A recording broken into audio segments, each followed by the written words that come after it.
ये चौथा लेक्चर है सेमीकंडक्टर फंडामेंटल में और हम इसमें डिस्कस करेंगे सेमीकंडक्टर टर्मिनोलॉजी, जिससे कि आप आसानी से चीज़ों को समझ सकें कि डोनर क्या होते हैं और एक्सट्रिंसिक सेमीकंडक्टर क्या है, इंट्रिंसिक क्या है, जो ऑलरेडी हम डिस्कस कर चुके हैं। बट एक बार में हम सभी चीज़ें एक बार रिवाइज कर लेते हैं और जो भी डोनर या एक्सेप्टर है वो टेम्परेचर के साथ कैसे कैरियर कंसंट्रेशन बढ़ाते हैं। ओके, तो बैंड गैप क्या होता है? Band gap energy required to remove a valence electron and allow it to freely conduct. इसका मतलब क्या हुआ?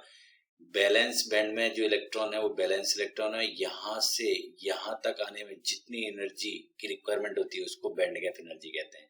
तभी तो यहाँ पे फ्री हो पाएगा इलेक्ट्रॉन। जब कोई इलेक्ट्रॉन यहाँ से यहाँ पे आके फ्रीली मूव करे, और ऑब्वियसली यहाँ पे कोई इलेक्ट्रॉन आ जाएगा तो फ्रीली मूव करेगा, बट यहाँ से उसे ब्रेक करना पड़ेगा। तो क्या है, एक एनिमेशन से हम देखते हैं कि इलेक्ट्रॉन जंप करके कंडक्शन में आ गया, अब यहाँ पे वो फ्रीली मूव कर सकता है। ओके, तो ये होती है band gap energy. The difference between conduction band and balance band भी कह सकते हैं, the difference between conduction band minima and balance band maxima. But ये डेफिनेशन ज्यादा अच्छी लगती है मुझे कि बैलेंस इलेक्ट्रॉन को जितनी एनर्जी की रिक्वायरमेंट हो कंडक्शन बैंड में मूव करने के लिए, उसको हम कहते हैं बैंड गैप एनर्जी। और बैंड जब इलेक्ट्रॉन जनरेट हुआ तो एक होल भी जनरेट हुआ। ये भी कॉन्सेप्ट हमारे काम आएगा, एनिमेशन से समझ सकते हैं। अब हम समझते हैं इंट्रिंसिक सेमीकंडक्टर क्या होता है। ए नेटिव सेमीकंडक्टर, इंट्रिंसिक का मतलब होता है pure semiconductor. Okay, native semiconductor means original with no dopant, कोई भी डोपिंग नहीं है, ये सभी सिलिकॉन एटम्स हैं। ओके, ये सभी सिलिकॉन एटम है।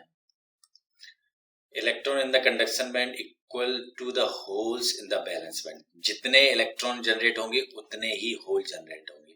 The concentration of electron hole is the intrinsic concentration Ni। तो नंबर ऑफ इलेक्ट्रॉन N से रिप्रेजेंट करते हैं, नंबर ऑफ होल्स P से, दोनों बराबर होंगे, उसको कंसंट्रेशन को नाम दे देते हैं Ni। I का मतलब इंट्रिंसिक, N का मतलब इलेक्ट्रॉन या होल, जो भी कह लो आप, वो N और P दोनों बराबर ही होंगे। तो चाहे Ni कह लो या Pi कह लो, बट साइंटिफिक कम्युनिटी में उसको सिंप्लीफाई करने के लिए इसको Ni कह दिया। अब हम इसको एनिमेशन से देखते हैं। ओके, तो एक इलेक्ट्रॉन जंप हुआ तो एक होल जनरेट हुआ, एक इलेक्ट्रॉन जनरेट हुआ। यहाँ पे इलेक्ट्रॉन लिख लेते हैं, यहाँ पे होल या N P, ठीक है।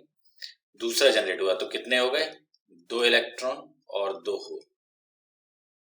अब 3 इलेक्ट्रॉन और 3 hole, 4 electron 4 hole, 5 electron 5 hole. तो इससे आपको समझ में आ रहा है जितने इलेक्ट्रॉन जनरेट होंगे उतने ही होल जनरेट होंगे जब हम इंट्रिंसिक सेमीकंडक्टर की बात करेंगे। और भी जम करके ऊपर जा सकते हैं, बट एक चीज ध्यान रखनी होगी, जितने इलेक्ट्रॉन उतने ही होल जनरेट होंगे, क्योंकि और कोई लेवल नहीं है बैंड गैप के बीच में। ये बैंड गैप है, इसमें कोई भी यहाँ डोनर और एक्सेप्टर प्रेजेंट नहीं है। आगे हम देखेंगे कि कैसे डिफर करते हैं एक्सट्रिंसिक सेमीकंडक्टर में, मतलब जिसमें डोपिंग होती है तो उसमें इलेक्ट्रॉन या होल कैसे बढ़ जाते हैं। ये हम एनिमेशन से देखेंगे अगले डायग्राम में, ठीक है। एक्सट्रिंसिक सेमीकंडक्टर का मतलब क्या होता है? Intrinsic semiconductor with doping, A doped semiconductor, silicon with doping. तो हम क्या कह देंगे? एक्सट्रिंसिक, मतलब एक्सटर्नल कोई एलिमेंट आया है उसमें।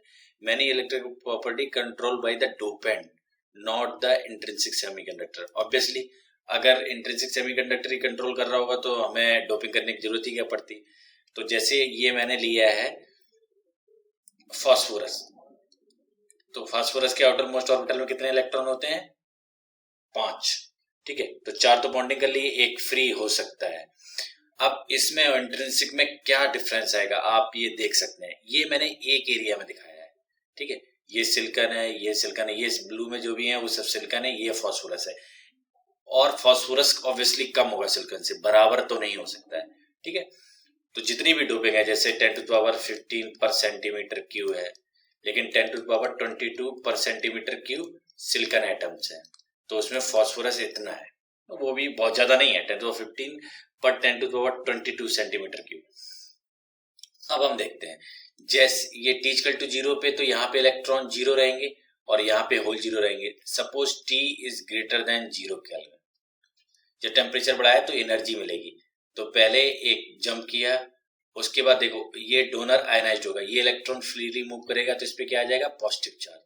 और ये आसानी से पहले इनको एनर्जी यहाँ से डोनर लेवल से यहाँ तक मूव करने की एनर्जी ज्यादा चाहिए कि ईबी से ईसी में। ऑब्वियसली एनडी से ईसी ट्रांजिशन बहुत स्मॉल होगा, स्मॉल एनर्जी, ठीक है। और ईबी से ईसी मूव करने के लिए कितनी एनर्जी चाहिए? पूरी ईजी एनर्जी चाहिए, ये लेस देन ईजी होगा, ठीक है।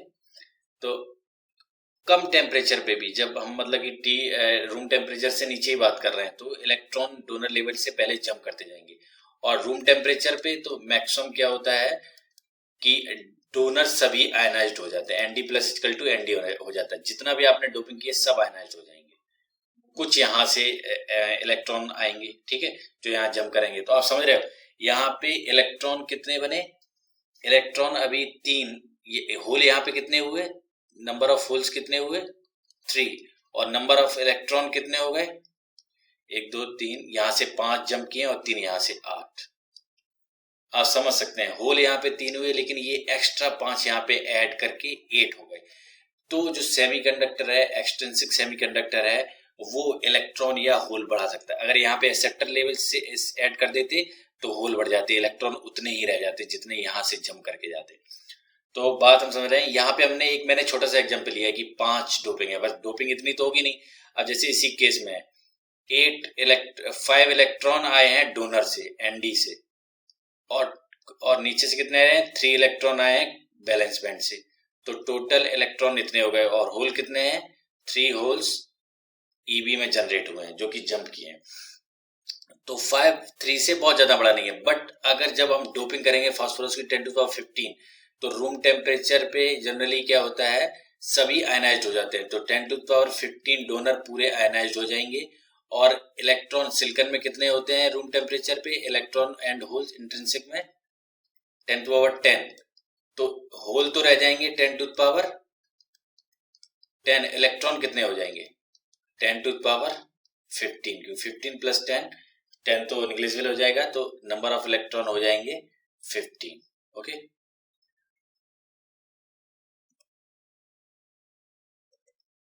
ये। और आगे हम देखते हैं डोनर क्या होता है। डोनर का मतलब सिंपल है, ऑलरेडी हम डिफाइन कर चुके हैं। ये डोनर है जो डोनेट करता है इलेक्ट्रॉन, एक्सेप्टर का मतलब है जो एक्सेप्ट करता है। Anti material when electron concentration, 1 second,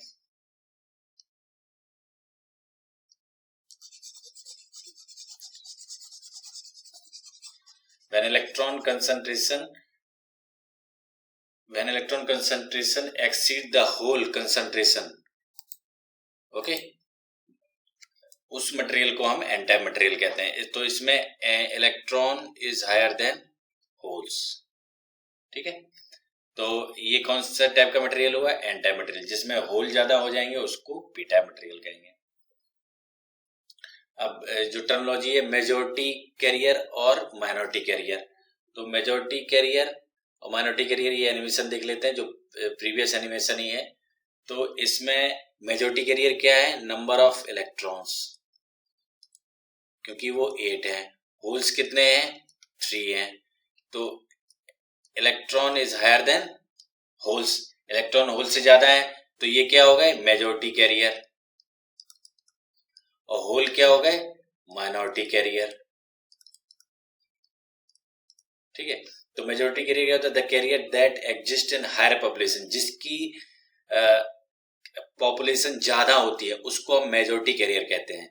तो अगर n is higher than p, तो n टाइप मटेरियल भी हो जाएगा, n टाइप होगा। और मेजॉरिटी में क्या होंगे? इलेक्ट्रॉन। अगर p is greater than n, अगर होल इलेक्ट्रॉन ज्यादा है तो मटेरियल क्या होगा? p टाइप होगा। माइनॉरिटी कैरियर, अगर n टाइप मटेरियल है तो मेजॉरिटी में क्या होंगे? ऑब्वियसली इलेक्ट्रॉन n, और माइनॉरिटी में क्या होंगे? होल्स, जिसे p कह लो, और इलेक्ट्रॉन। अगर p टाइप मटेरियल है तो मेजॉरिटी में क्या होंगे? होल्स, और माइनॉरिटी में क्या होंगे? माइनॉरिटी में क्या होंगे? इलेक्ट्रॉन्स। ये चीजें हमें ध्यान रखनी है। ऑब्वियसली हमें कॉन्सेप्ट को समझना है कि the carrier that exist in lower population. अब टेम्परेचर के साथ क्या होता है, जो हम लोगों ने T = 0 केल्विन पे अगर बात करें तो यहाँ पे बैलेंस बॉन्ड भी एक भी ब्रेक नहीं होगा, एक भी डोनर का बॉन्ड ब्रेक नहीं होगा, तो नंबर ऑफ इलेक्ट्रॉन और नंबर ऑफ होल्स दोनों जीरो होगा। टेम्परेचर बढ़ाया, जैसे जीरो का हम एब्सोल्यूट टेम्परेचर लेते हैं, केल्विन में लेते हैं टेम्परेचर, ठीक है। तो यहाँ पे आपने सपोज 10 केल्विन किया टेम्परेचर, तो सबसे पहले ये बॉन्ड ब्रेक होंगे डोनर के, ठीक है, बैलेंस बॉन्ड ब्रेक नहीं होंगे। और अगर आप रूम टेम्परेचर पे पहुंचे तो इन जनरल जो हम बात कर रहे हैं फास्फोरस या बोरोन, ये सब पूरे आयनाइज्ड हो जाते हैं, मतलब वो पूरे जितने भी एलिमेंट है सबको डोनेट कर देते हैं। तो जैसे 10 टू द पावर 15 आपने डोनर डाले हैं, तो यहाँ पे इलेक्ट्रॉन 10 टू द पावर 15 हो जाएंगे। ओके, यहाँ से भी आएंगे इलेक्ट्रॉन यहाँ पे जम करके, बट वो इसके कंपैरिजन में बहुत कम होंगे, ठीक है। अब हम बात करते हैं एक्सेप्टर की। सेम एक्सेप्टर पे भी अप्लाई कर सकते हो। तो एक्सेप्टर केस में क्या होगा कि ये एक्सेप्ट करता है इलेक्ट्रॉन को, तो इलेक्ट्रॉन यहाँ से जम करके जाएगा, जैसे ये इलेक्ट्रॉन है यहाँ पे, जब यहाँ जम कर जाएगा तो वो होल बन जाएगा, यहाँ पे इलेक्ट्रॉन ये कैप्चर हो जाएंगे। तो इलेक्ट्रॉन यहाँ पे तो बढ़ेंगे नहीं, वो उतनी जनसंख्या में रहेंगे, और रूम टेम्परेचर पे यहाँ पे सब एक्सेप्टर एक्सेप्ट कर लेगा, तो होल तो बहुत ज्यादा हो जाएंगे, ठीक है, बट इलेक्ट्रॉन कम रह जाएंगे इन केस ऑफ एक्सेप्टर, ठीक है। तो हम लोगों ने इस लेक्चर में क्या डिस्कस किया, डिफरेंट टर्मिनोलॉजी की, डोनर क्या होता है, एक्सेप्टर क्या होता है, एक्सटेंशन सेमीकंडक्टर क्या है, पी टाइप क्या है, मेजॉरिटी क्या है, माइनॉरिटी सेमीकंडक्टर, माइनॉरिटी कैरियर कौन से होते हैं, और कैरियर कंसंट्रेशन टेम्परेचर के साथ कैसे वेरी कर सकता है, इसकी हम लोगों ने एक छोटा इंट्यूशन देखा। बट हम प्रॉपरली कैसे वेरी करता है इंट्रिंसिक में, ये हम बाद में डिस्कस करेंगे। बट कैसे डोनर और एक्सेप्टर टेम्परेचर के साथ तेजी से डोनेट करते हैं, एक्सेप्ट करते हैं, ये भी हमने समझा। Okay, thank you.